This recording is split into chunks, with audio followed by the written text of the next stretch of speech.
Stop. இங்க இருக்கிற குருவிலாம் மழையில நடுங்கிட்டு இருக்கா. அதனால நம்ம சின்ன சின்ன உயிர் இருந்துக்கிறோம். என்ன பண்ணணும், ஹெல்ப் பண்ணிட்டு இருக்கோம். வேணா பாருங்க,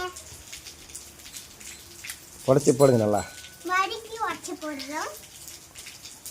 அந்த வரிக்கியை சாப்பிட பப்புளு வேறு ட்ரை பண்ணுறாரு. ஆனால் பப்புளுக்கு கொடுக்கக்கூடாது. பப்புளு தான் நிறையா சாப்பிட்றாருல. சீக்கிரம் நாங்கள் வெயிட் பண்ண போகிறோம். ஏதாவது குருவிலாம் வருதான்னு பார்க்க போகிறோம். பார்ப்போம்.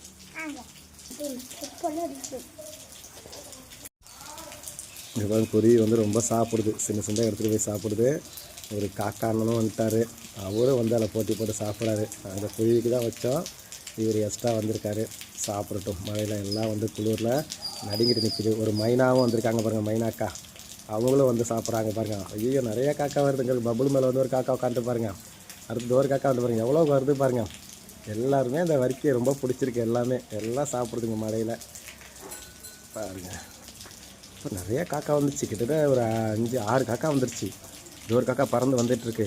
எல்லாம் குருவிக்காக வச்சோம், காக்கா வந்துருச்சு. ஸோ நம்மளால் முடிஞ்ச சின்ன சின்ன இது போல் செயல்கள் செய்வதன் மூலம் இருக்கிற எல்லா உயிரினங்களுக்கும் ஏதாவது ஒரு விதத்தில் நம்ம உதவி செய்யலாம். நன்றி, வணக்கம்.